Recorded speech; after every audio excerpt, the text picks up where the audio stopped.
پرون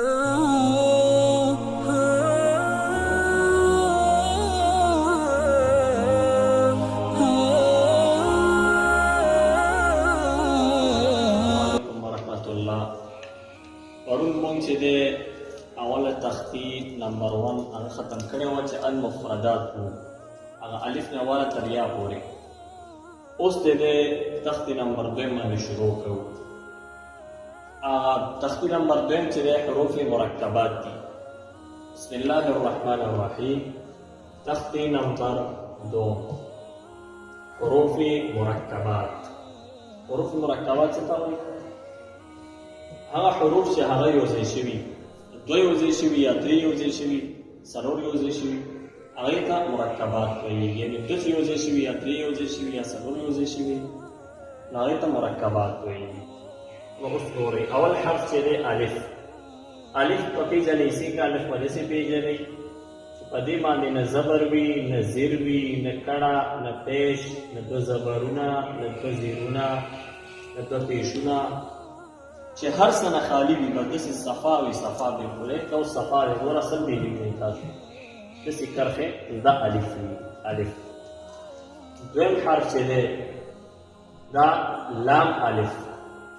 لام الف. اوس به دې څنګه وایي؟ لام الف. دا لام دی، دا منځ کې پکې دا الف دی. دا الف دی منځ کې، او دا داسې چې راتاو شوی دی دا لام. لام الف. دریم حرف چې دی دا هم دغسې دی، دا هم څه دی؟ لام الف. ګوره دا لام شو، دا منځ کې پکې الف شو. لام الف. لام الف. بل حرف چې دی با او الف یوځای شوي دي. ګورئ با الف. دا اوس مرکب دی، یعنې دونه جوړ شوی دی. خیال دی با او الف. دا به څنګه وایي؟ با الف. با الف. با الف. دا با ولې ده؟ مخکې ویلو مفرداتو کې که نه ځان ځانله چې با وه. ګورئ داسې راته شي، ګوره لاندې ټکي دی. خیال هم شته؟ با لاندې ټکی و که نه با، او دا ورسره الف یوځای شوی. دا الف ولې دی؟ سم کې نشته، د زبر زنځیر نه پیش. با الف. با الف. صحیح شو؟ بل حرف چې دی لام الف. دام چې دی د دونه یوځای شوي دی، یو لام دی یو الف دی. دا یوځای شوي دي او څه دي جوړ شوي؟ لام الف. خو ګوره د دې او د دې او د دې شکل ګوره بدل دی. د دې شکل د دواړو نه بدل دی. دا شکل یو پېژنئ. لام الف. دام لام الف، خو شکل یې ګوره بدل دی، خو دام لام الف دی. صحیح ده؟ لام الف. بل حرف چې دی لام.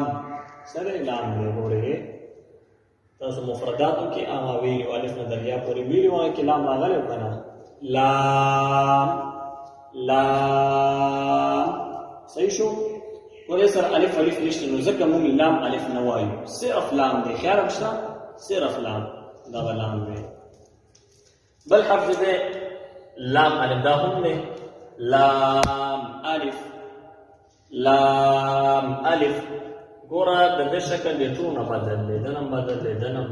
ګورئ نو دا لام الف دی. چې کله قرآن کې تاسو ته راشي، تاسو بیا پېژنئ چې دا لام الف دی. موږ وروستو قاعده کې بیا سم وایو، هغه پوره ګورئ، بیا موږ تپوسونه کوو چې دا تاسو پېژنئ که نه. کله چې پېژندو نو تاسو مخکې صحیح سبق کې مخکې کېږئ. ګورئ لام الف. ګوره لام الف. صحیح شو؟ بل حرف چې دی دا اوس ګوره دونه یوځای شي. ګوره دوه یوځای شوي دي. ګورئ دا لام دی او دا حا. حا وپېژنئ ښه چې ځان له حا یا بل رنګ لیکئ. ګورئ دی دا اوس داسې راپو شوي. دا لام دی. لام حا. لام حا. لام حا. بل حرف دا هم لام الف دی. ګوره مخکې لپاره لام الف. لام الف. دې شکل ته یې ګورئ، دې نه زده کوئ چې دا ته بیا هر ځای راشي چې ته پېژنې چې دا لام څه دي؟ لام الف.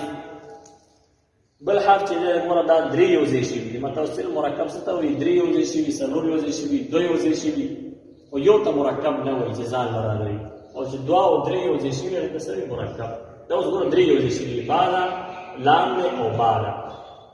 ګورې با لام با با لام با با لام با.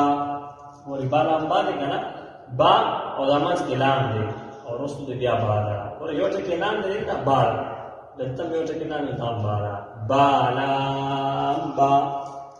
بل حرف کاف.